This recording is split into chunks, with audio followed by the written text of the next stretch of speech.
Mas, então, me parece que eu disse do contexto de caótica divergência jurisprudencial, né? E da busca, na verdade, da determinação, inclusive literal do Código, em busca do contrário da divergência jurisprudencial, que é a uniformização da jurisprudência. Então, para citar um artigo que eu já falei que integra ali o centro de gravidade do sistema de precedentes, o Código fala que os tribunais devem uniformizar a sua jurisprudência e, além disso, mantê-la estável, íntegra e coerente. O que é isso? Em outras palavras, né? É a necessidade de se combater a divergência convergindo para a uniformização, né? E uma vez uniformizada essa jurisprudência, ela deve, a partir de então, ser respeitada, ou seja, com isso eu tenho igualdade e segurança. Bom, agora, isso é expresso no artigo 926 e, para além disso, o artigo 927, que eu vou comentar um pouquinho mais para frente, ele vai estabelecer um sistema de observância obrigatória de determinados pronunciamentos. Mas antes da gente falar de quais são esses pronunciamentos de obrigatória observância, aí eu acho que vale a pena da gente usar um tempinho, né? Eu ia falar perder tempo, mas não é perder tempo, é usar o tempo para alguns aspectos conceituais, né? Que eu falei aqui de jurisprudência, eu falei de precedente qualificado, agora eu falei de pronunciamento vinculante. É muito comum as referências e a utilização das súmulas. Agora, vejam, é muito importante isso, né? A jurisprudência, ela assume uma série de significados, né? A jurisprudência, conceitualmente falando, é um conjunto de julgados sobre a mesma matéria proferidos por tribunais. Agora, a gente sabe que a aferição na prática da jurisprudência sobre determinado tema é algo muitíssimo difícil. E eu diria mais, é algo que exigiria um rigor metodológico e estatístico que não é o que a média dos advogados fazem. Eu, por exemplo, não é o que eu faço exatamente, né? Muitos dos advogados, eles recortam julgados de acordo com o seu interesse, no universo de 200, 300, se achar 3 ou 4 no sentido que lhes interessa, já é um conjuntinho, já é jurisprudência. É o ementismo, então, né? E essa valorização, da jurisprudência nesse sentido é bastante complicada, na medida em que, da mesma forma que eu me valho desse argumento ou desse recorte sem nenhuma metodologia, a parte contrária também pode fazê-lo ou encontrar 2 ou 3 julgados no sentido contrário. E a mesma coisa o desembargador, ao julgar no antigo 557 do CPC de 73, monocraticamente o recurso com base em uma jurisprudência quiçá inexistente. Então, no fundo, o sistema do Código abandona essa jurisprudência constatada, né, e passa a trabalhar com um conceito que eu diria que é de uma jurisprudência formalizada. Ou seja, uma jurisprudência formalmente enunciada. E essa formalização da jurisprudência, eu diria, um dever dos tribunais, daqui a pouco, se der tempo, eu falo um pouquinho dos deveres do sistema de precedentes, sobretudo sobre a ótica dos tribunais, mas esse dever de formalizar a jurisprudência, ele se procedimentaliza, ele se revela por meio da formação de 2 tipos de pronunciamentos judiciais. O primeiro deles, as súmulas, velhas conhecidas do nosso sistema, que remonta, né, a 1963, uma proposta do ministro do Supremo Tribunal Federal, Vitor Nunes Leal. Né? As súmulas nada mais são do que para organizar, um retrato da jurisprudência até então existente. Ou seja, elas têm por vantagem, né, consagrar formalmente aquele entendimento mais consagrado nos acordos sobre aquele tema que formam o conjunto da jurisprudência. Então, ao enunciar uma súmula, eu formalizo o entendimento majoritário, dominante, pacificado, e torno desnecessária a investigação do conjunto. Eu formalizo e torno desnecessária a pesquisa, a constatação. Eu ganho mais clareza, eu ganho mais segurança. E é interessante notar que a súmula, já existente na sistemática anterior, muito em razão de um costume e previsões regimentais, a súmula CPC de 15, pela primeira vez, ela é referida no Código, né, como uma forma de formalizar essa jurisprudência nesse sentido que eu estou tratando aqui. E uma outra vantagem que a súmula ganha, que mais adiante que eu quero colocar, é o dever de observância obrigatória, que não existia no sistema anterior.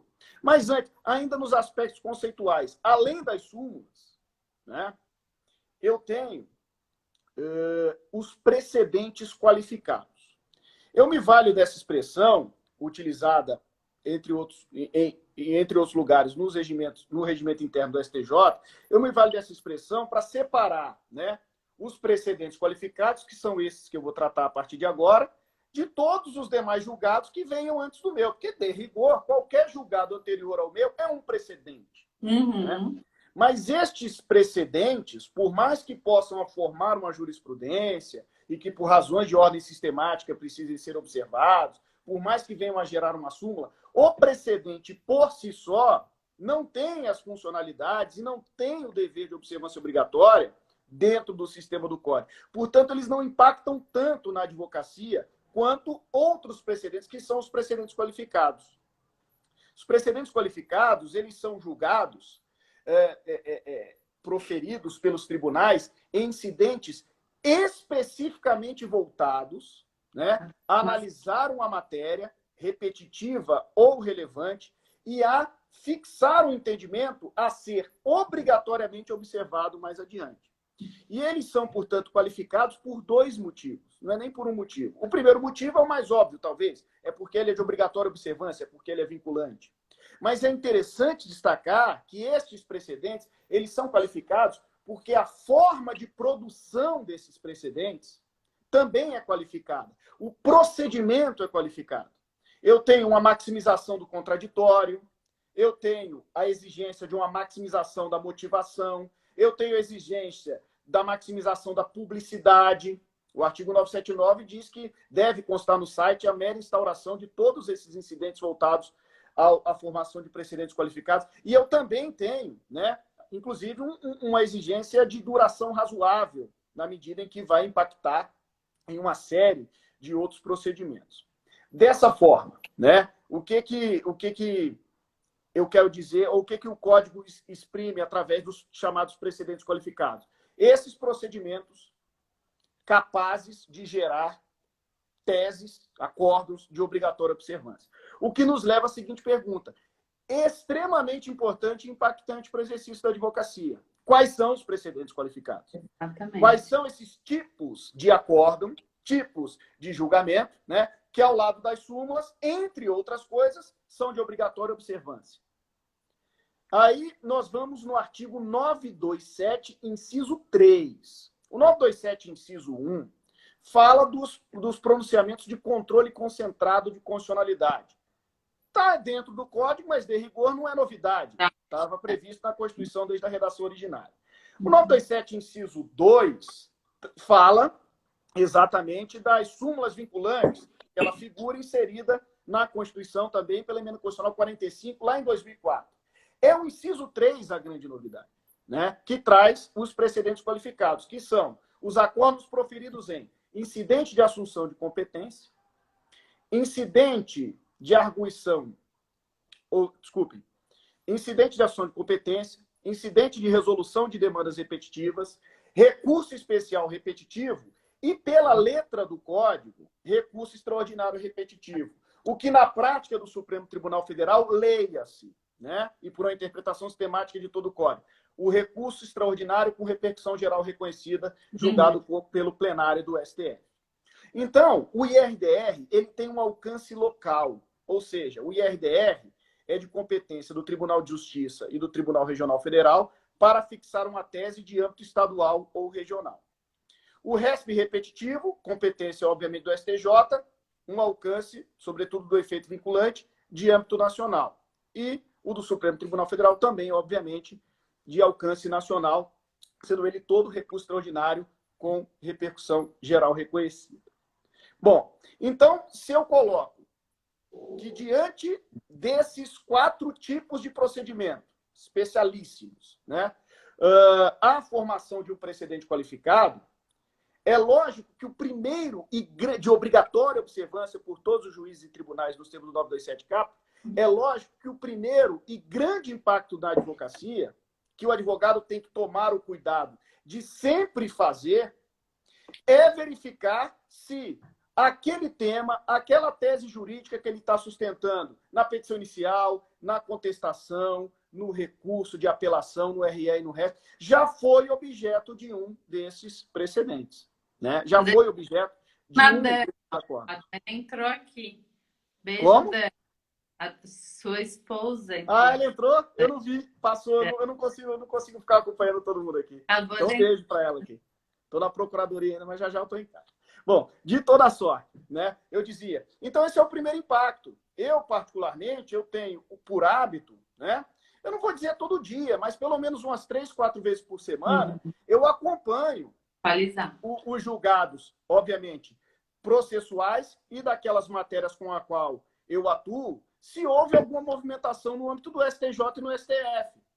Aqui, no TRF3, que é o tribunal que eu atuo, só tem um incidente de resolução de demandas repetitivas que, em tese, impactaria na minha atividade. Inclusive, era o incidente que eu participei de audiência pública no dia 30/6 e o prazo para apresentação de memoriais sobre a audiência pública era hoje, acabei de fazê-lo antes de entrar aqui na nossa live. Mas, de toda sorte, esse é um incidente que vai impactar em uma série de processos que, inclusive, estão suspensos. Portanto, essa é a primeira atividade do advogado, né? Verificar se a sua tese é ou não é objeto de um desses pronunciamentos vinculantes. Assim como verificar se sua tese é ou não é objeto de um enunciado de súmula. Porque, diante deste ambiente, né, de tese já fixada em repetitivos, ou tese já fixada em assunção de competência, ou de tese já fixada em súmula, de duas uma. Ou há uma correlação entre o seu caso e o caso que levou à formação desse precedente, e somado isso ao dever de observância obrigatória, a sua vitória, se de acordo com o precedente, é bastante fácil e até acelerada, já eu falo disso, ou fica inviável, difícil, vamos dizer assim, com pouca chance de sucesso, aquela história de, vamos dizer, malhar o ferro frio, ou seja, tentar e buscar, né, diante do juízo de primeiro grau, advogar contra uma tese contra fixada em um repetitivo pela STJ. É contra o sistema do Código esse tipo de advocacia, né? O que resta àquele que se vê diante de um precedente contrário à sua tese? De duas uma, ou orientar o cliente, né? No sentido de que, de fato, aquele pleito não terá sucesso e, portanto, não vale a pena gastar com custas, correr o risco de pagar honorários, pagar uma eventual multa em ação rescisória, etc, etc. Ou seja, prestar uma consultoria para o cliente no sentido de que a tese realmente é insustentável nos tribunais no presente momento, né? Nós aqui na advocacia pública temos uma orientação, ou pelo menos uma busca sistemática de procedimentalizar isso para dentro da administração, ou seja, levar à administração pública os entendimentos contrários à administração, leia-se, entendimentos que não podemos advogar contra, né? Ou a outra alternativa do advogado, demonstrar que seu caso, não obstante parecido, não obstante próximo por algum motivo, tem alguma peculiaridade que distingue a sua situação da situação levada em consideração pelo tribunal. Porque, vejam, por mais que seja o sistema de precedentes qualificados, um sistema de observância obrigatória das teses nele consagrado, leia-se, observância obrigatória para aqueles casos que têm correlação com o caso piloto, com o caso modelo. Não observância obrigatória, vamos dizer assim, irracional, né? No meu livro até uso uma expressão, preciso desenvolver um pouco mais ela, mas enfim, que é a desobediência racional. No fundo, não é uma desobediência pura e simples, é apenas a demonstração de uma distinção digna de nota, né, que justifica a não aplicação de um entendimento precedente qualificado. Então, por exemplo, vamos imaginar um determinado entendimento que autorizasse o corte de energia elétrica, tendo um determinado tribunal em sede de RDR, ou mesmo STJ em sede de réfico repetitivo, se deparado ali com 2 ou 3 casos de estabelecimentos comerciais, bares, lojas, restaurantes, quaisquer que sejam, né? E que ter firmado o seguinte entendimento: olha, não é meio de cobrança indireta, não fere nenhuma norma constitucional, nem de legislação federal, o corte da energia elétrica do estabelecimento que não pague a conta de luz por 2 meses. Então, a empresa está lá autorizada a cortar. Por outro lado, imagine que a situação da sua advocacia, o seu cliente, é um hospital, que também, por qualquer motivo, está com dificuldade e não está pagando as contas de energia elétrica. É lógico que ser hospital, ou seja, usar a energia elétrica para fazer cirurgia, manter as pessoas vivas, não foi levado em consideração, nesse exemplo que eu estou dando, pelo tribunal, na formação do precedente qualificado. E, para além disso, né, me parece muito claro, uma peculiaridade digna de destaque que vai fazer com que esse precedente forjado à luz de estabelecimentos comerciais, bares, restaurantes, etc., não seja aplicado nos hospitais, né? Então, esse é um primeiro espaço para a advocacia. Diante do precedente qualificado, alegar a distinção, a peculiaridade. Uma outra situação, em tese possível, né, mas aí a gente precisa de modificação jurídica, modificação política, modificação social, né, é a questão da superação. Né? Eu, particularmente, aqui no Previdenciário, aqui na Procuradoria, estou vivendo uma situação que, na minha leitura, um precedente muito recente foi superado, né? Que é o tema 896. Ele se deu à luz de um contexto legislativo, tudo bem, até esse momento não vamos discutir, mas logo após a formação do precedente, a metodologia de cálculo do benefício previdenciário, no caso auxílio-reclusão, da aferição da renda mínima para fazer jus ao auxílio-reclusão, foi mudado por lei. Então, o STJ ele decidiu, com base numa legislação que não está mais em vigor. O que eu penso? A partir da vigência da medida provisória 871, posteriormente convertida em lei, o precedente do STJ não se aplica mais. Não porque ele deixou de ser vinculante, não porque nós vamos advogar contra uma tese consagrada em precedente qualificado, mas é porque a circunstância jurídica em que se formou o precedente não está mais vigente. E o Código é muito claro que, em havendo modificações jurídicas, políticas ou sociais, o precedente ele pode ser revisto, o precedente ele pode ser superado. Esse torna-se um espaço importante para a advocacia. Né? Eu, particularmente, entendo que, para as reclusões posteriores à vigência dessa medida provisória, depois convertida em lei, nós precisamos de um outro repetitivo para forjar uma outra tese à luz dessa nova legislação. Né? Então, é uma estratégia de advocacia diante de uma nova situação que justifica a superação. Um outro exemplo, às vezes a gente não precisa de legislação propriamente dita. A gente pode estar diante de uma mudança social. Né? A gente pode estar diante de uma mudança da própria sociedade. Aqui, eu costumo dar um exemplo absolutamente hipotético, até porque a gente está falando do sistema que é de 2015, vigência de 2016 para cá. Agora, imagine se esse fosse sempre o nosso sistema, desde o século passado, da década de 1920, e o Supremo tivesse sido instado àquela altura, em 1920, é só hipótese, né, a decidir sobre o direito à pensão do companheiro sobrevivente de uma união homoafetiva. Eu posso supor, né, não estou afirmando que aconteceu nem que exatamente seria assim, mas eu posso supor, né, na época a gente não tinha nem uma estrutura jurídica e social da própria união estável, quanto mais da união homoafetiva, que o Supremo tivesse dito, não, olha, só tem direito à pensão aqueles que forem realmente casados, e o casamento só se dá entre homem e mulher. Agora vejam, de 100 anos para cá, de 1920 para 2020, essa é uma tese absolutamente insustentável.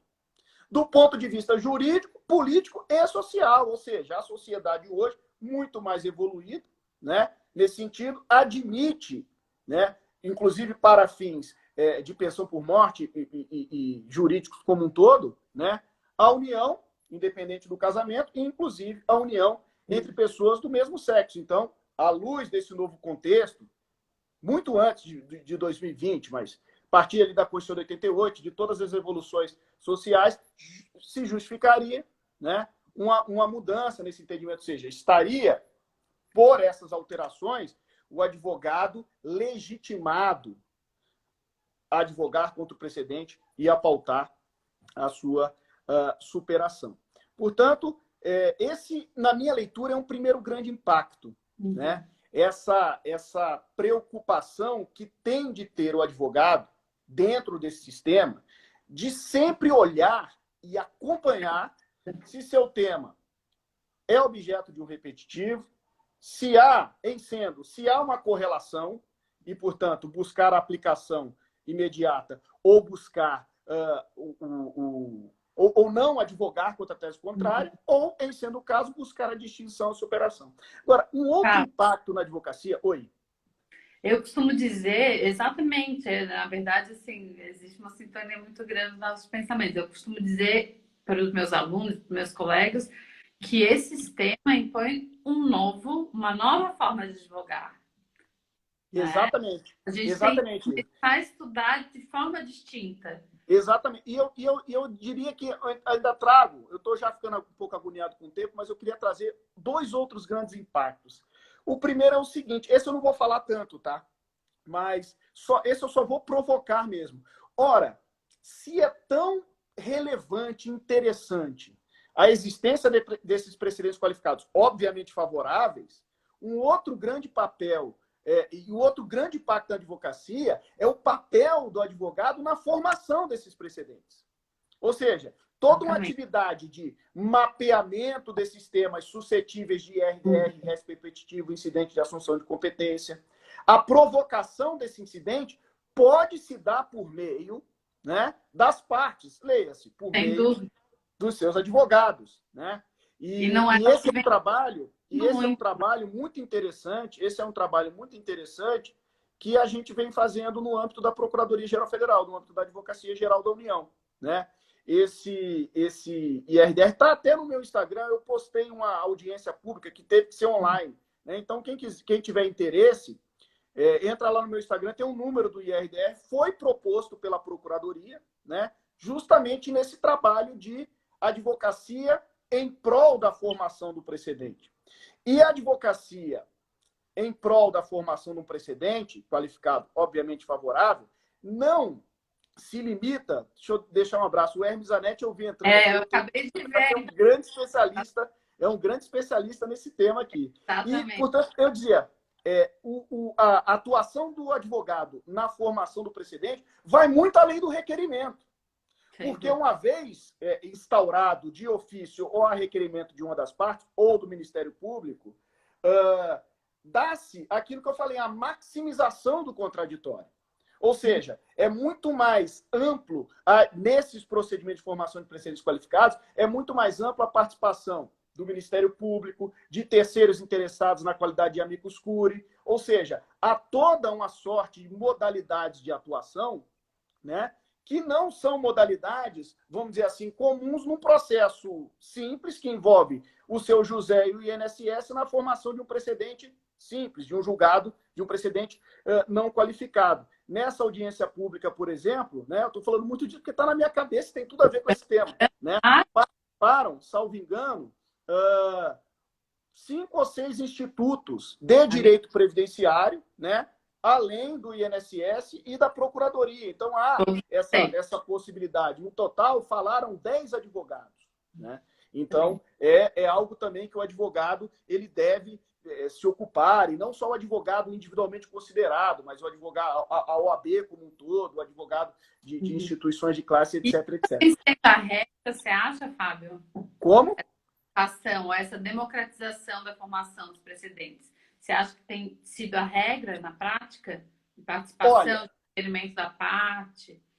Olha, como se trata de um sistema novo, muita coisa ainda precisa ser aprimorada, né? Mas eu tenho tido boas experiências com a maximização do contraditório. Veja esse caso, em tempos de pandemia, né, sem qualquer possibilidade, um isolamento social rigoroso, o Tribunal Regional Federal da Terceira Região conseguiu organizar uma audiência pública pelo Teams. E todos tiveram voz, né? Todos tiveram a oportunidade de se manifestarem.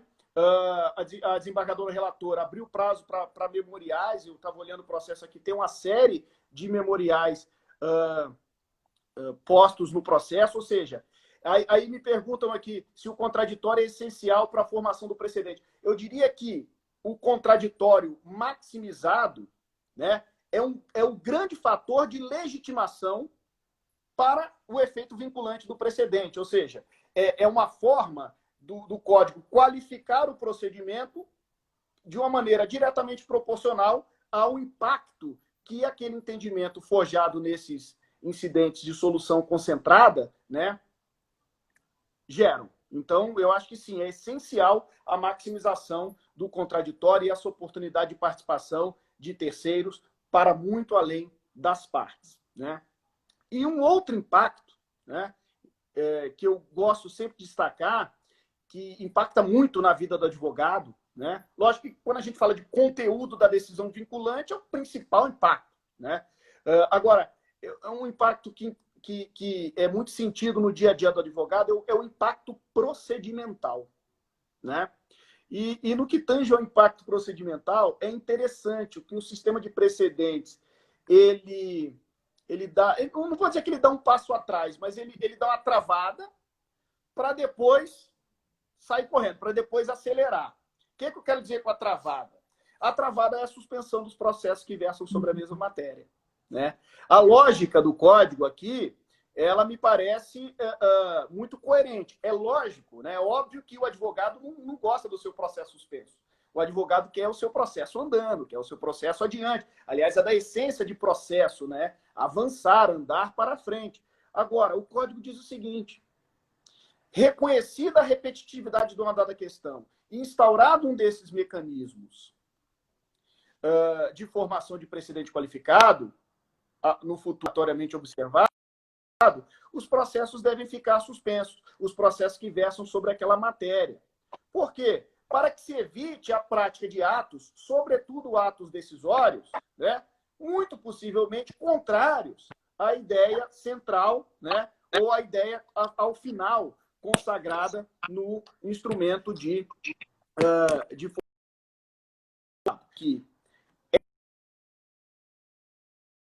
essa... Você está me ouvindo, né, Isa? Deu uma travadinha aqui. Eu estou. Né? Não, é só porque minha bateria estava baixando. Vai lá. Não, tudo bem. Já há um entendimento que essa suspensão ela não é obrigatória. O STJ, por exemplo, no RESP repetitivo, que versava sobre o cabimento do agravo para além das hipóteses 2015, não determinou a suspensão do processo, até porque se tratava de uma matéria processual e agravo pode surgir em qualquer processo civil brasileiro, né? Então seria uma suspensão muito ampla e o STJ não determinou essa suspensão. Mas, em se tratando de uma questão de direito, de mérito, específica, com interpretações divergentes, me parece bastante saudável a suspensão do processo.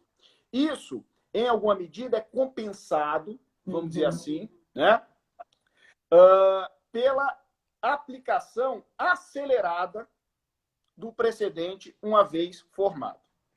O que eu quero dizer com isso? Há uma série de cortes procedimentais, né, de técnicas de aceleração procedimental baseadas em súmulas e precedentes qualificados. Eu vou dar um exemplo. O julgamento monocrático do relator, né? O julgamento monocrático do relator, no sistema anterior, era baseado em jurisprudência, o 557 do CPC de 73. A jurisprudência tem aquelas dificuldades metodológicas e estatísticas sobre as quais a gente estava falando há pouco, né? E, nessa medida, o 932, incisos 4 e 5, que substituem o 557, ao autorizarem o relator a julgar o recurso monocraticamente, não vão falar mais em jurisprudência consolidada, dominante ou coisa que o valha. Vão falar exatamente em súmulas e precedentes qualificados, formados, portanto, IRDR, assunção de competência, RE e RESP repetitivos. Então, eu tenho uma série de cortes procedimentais, né? Eu tenho uma série de técnicas que aceleram o procedimento. Esse exemplo do julgamento monocrático do relator, eu não tenho o voto do segundo, eu não tenho o voto do terceiro julgador, eu não tenho a própria sessão de julgamento, não há sustentação oral, por exemplo, não há lavratura do acordo, tudo isso é substituído por uma decisão monocrática. Legítima desde que exista um precedente forjado nesse ambiente de maior contraditório e que haja efetiva correlação entre o caso julgado e o caso que foi o piloto na formação do precedente. A mesma coisa vale para o indeferimento da petição inicial com resolução do mérito, 332. Né? Que é o 332. O antigo 285A fala do quê? Precedentes do próprio juízo. O que é precedentes do próprio juízo? Olha aí o doutor outro entrando aqui. Precedentes do próprio juízo é o quê? A meia dúzia, 10 sentenças que o juiz tenha dado sobre a matéria. Ele já pode, a partir daí, indeferir liminarmente o pedido com resolução do mérito. E parece que estava fora do contexto, né? Até porque o juiz, naquela altura, poderia ter um entendimento diferente das TJ. Né? Então, agora, quando a gente vai no 332, o rol do 332 é bem específico. Ele é em grande medida coincidente com o rol do 932, que é o julgamento monocrático, e com o próprio rol do 927, que é o rol de pronunciamentos obrigatórios. Há algumas, vamos dizer assim, descoincidências que depõem contra uma sistemática perfeita do Código. Eu não vou aqui me ater a estas descoincidências, mas de toda sorte. Né? Me parece importante dizer isso. Todas as técnicas de aceleração, indeferimento da inicial 332, 932, julgamento monocrático, elas têm, em essência, a exigência da jurisprudência formalizada em súmulas ou em precedentes qualificados. Eu queria a tua opinião em relação a isso. Você acha, tanto 932, ou as hipóteses do 932 ou do 332, né, acompanhando o movimento da doutrina, elas cabem ou a gente pode falar numa interpretação extensiva e justamente aplicar todos os incisos e os institutos, enfim, né, do 927? Olha, bom, mas aí depende do caso. Isa, nesse ponto específico, eu até fiz uma tabela no meu livro, fiz uma tabela eu fiz uma tabela que correlaciona o tipo de pronunciamento e as técnicas de aceleração. Em alguma medida, cabe uma analogia. Por exemplo, ainda que o 932 e o 332 não falem recurso extraordinário julgado pelo plenário com repercussão geral reconhecida, é lógico que isso, fora da literalidade, está dentro do que o Código chamou de recurso extraordinário repetitivo. Na verdade, a interpretação sistemática permite esse tipo de conclusão. Agora, por exemplo, quando o Código é outra forma de aceleração, ainda que não definitiva, quando o Código vai dizer que admite-se a tutela de evidência. Aí fala lá, com base em repetitiva e súmula vinculante. Será que pode, com base em súmula de tribunal local? Porque súmula de tribunal local está para fins de julgamento monocrático, está no 932. Eu entendo que não, né? Porque na minha leitura, né? Na minha leitura, trata-se de escolhas, ainda que assistemáticas, de escolhas feitas pelo legislador. Então, eu tenho muito cuidado ao fazer essa interpretação extensiva, mas é um tema polêmico. O próprio rol do 927 traz algumas polêmicas, né? Do tipo 9275. Eu pulei ele aqui de propósito, mas não vou fugir. Orientações de plenário e de órgão especial. E quando a gente está diante de uma sessão que esgota a competência do tribunal sobre a matéria? Né? A terceira sessão do TRF3 esgota a matéria previdenciária. Não é o plenário, são 43, não é o órgão especial, que tem lá os seus 25 mais antigos, mas é a que integra os 16 embargadores das 4 turmas com competência em matéria previdenciária. Forma precedente vinculante, nos termos do 9275, ou é melhor instaurar um IRDR, qualificar o procedimento e se enquadrar no 9273? Eu tendo, Isa, a trabalhar com uma ideia de tipologia. Uma preocupação que o legislador teve em tipificar os pronunciamentos realmente, vamos dizer assim, hipervalorizados pelo sistema. Que é uma maneira da gente ter mais segurança jurídica. Né? Eu vou dar um outro exemplo de técnica de aceleração, até porque eu estou aqui na Procuradoria e toca a Advocacia Pública. Dispensa do reexame necessário. Artigo 496, parágrafo 4º. Na minha leitura, essa dispensa deve estar expressa. O juiz deve dizer, olha, estou julgando com base no resto efetivo número tal e haja vista esse fato, dispensa o reexame necessário. Isso é um alerta para o procurador que, caso queira alegar uma distinção, superação má aplicação do precedente, etc., ele tem que apelar, né? Mas, se eu começo a trabalhar com essa hipótese de dispensa de reexame necessário, né, fora daquilo que está rolado no 496, parágrafo 4º, por analogia, por interpretação sistemática, eu começo a perder a segurança jurídica, que é o núcleo duro desse sistema. E veja, trabalhar com reexame necessário não é só trabalhar com insegurança no âmbito do interesse público, é trabalhar com insegurança da própria formação da coisa julgada, né? E dentro desse contexto de advocacia pública, gostaria de falar também, a portaria 488 da Advocacia Geral da União autoriza os procuradores a, vejam só, abster-se de contestar, reconhecer juridicamente o pedido, desistir de recurso interposto e renunciar ao direito de recorrer, sempre que o entendimento estiver consagrado em uma súmula qualificada. Olha só que ganho temos na Justiça Federal, nos ambientes de vara e câmaras ligadas a direito público, fazenda pública, etc, etc, etc. Essa portaria é específica da Advocacia Geral da União. Aqui só tem uma diferença da portaria com o CPC, que a gente vive um pouco na prática algumas dificuldades. O CPC fala julgada a tese pelo STJ, por exemplo, né? Deixar um registro ao meu amigo Alexandre Freire aqui me assistindo. O Alexandre, é uma honra. Está fazendo pergunta aqui, ó. Estão fazendo pergunta, eu não vi. A pergunta eu não vi, eu só vi o tchauzinho. Tá aqui, ó. E perdi alguns amigos que por aqui estão. Mas eu dizia, vivemos a seguinte situação: diante de um récipe repetitivo julgado pelo Superior Tribunal de Justiça, contra o qual foi interposto recurso extraordinário, né, ainda pendente de julgamento pelo Supremo Tribunal Federal. Nesse espaço, nesse gap, né, na minha leitura, não obstante a letra do Código dizer julgado o incidente e não transitado em julgado, né, me parece temerário a aplicação da tese.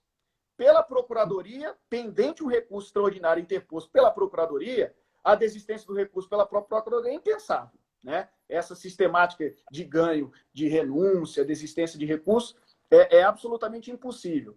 E a própria aplicação pelos magistrados, nesse momento em que a tese ainda está passível de modificação pelo Supremo Tribunal Federal, né, me parece extremamente temerária. Então, a gente precisa trabalhar diante dessas situações, né, com a necessidade do trânsito em julgado. É interessante que isso é expresso no que diz respeito ao IRDR.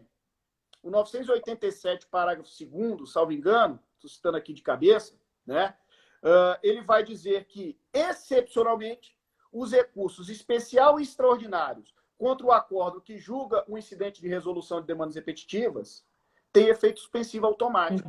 Sugerindo o quê? Sugerindo exatamente, né, que não faz sentido aplicar-se de maneira obrigatória e vinculante uma tese ainda sujeita à revisão. Né? Então, dentro desse contexto, além, né, daqueles impactos de entrar ou não entrar advogando contra a tese, orientar ou não entrar, como orientar o cliente, chamar a atenção para a distinção, tentar trabalhar com a superação, trabalhar na formação dos precedentes, que é algo que o papel do advogado ele é absolutamente fundamental. Nós temos também todos esses impactos procedimentais, que em um primeiro momento, né, implica numa suspensão, numa não atividade do advogado, mas em um segundo momento, essa possibilidade de avanços procedimentais, vamos dizer assim, mais céleres. Eu estou de olho aqui no relógio, porque se não cai, né, a gente nem se despede, nem dá tchau. Então, a gente deve ter menos de 5 minutos. Exato. Mas eu ficar bem, você anotou alguma pergunta, o Alexandre? Na verdade, nós temos uma pergunta. É uma maravilha. O Alexandre, você só ganha confete, né, Fábio? O que eu ia falar para os nossos ouvintes e seguidores dessa live é que eles deixem nos directs no IG da ESA, quem sabe a gente dá continuidade a essa conversa, porque, sem dúvida, 1 hora para discutir. Eu teria milhões de perguntas para conversar com você, para a gente explorar o tema, né? Muito pouco tempo. Mas eu acho que a gente pode responder, pelo menos, a pergunta do Mouta. Será que ele está aí ainda? Porque você consegue ler? Você quer que eu leia? Eu não consigo. Eu só consigo ver os 2 últimos comentários aqui, nenhum do Mouta. Do Alexandre. Mandou coraçãozinho também? Não. Uma outra pergunta. Na prática sistemática do RR repetitivo, não foi esquecida diante do recurso extraordinário com repercussão geral? Quer dizer, eu acho que mais ou menos que você a questão é a seguinte: no fundo, a afetação do recurso extraordinário, no fundo, é a admissibilidade. Quer ver? A repercussão geral é um requisito de admissibilidade do recurso extraordinário. E a prática do Supremo nos ensina o quê? Verificada a existência da repercussão. Negado, o recurso extraordinário não é admitido, né? Mas verificada a existência da repercussão geral, né? Esse recurso extraordinário, ele automaticamente será o representativo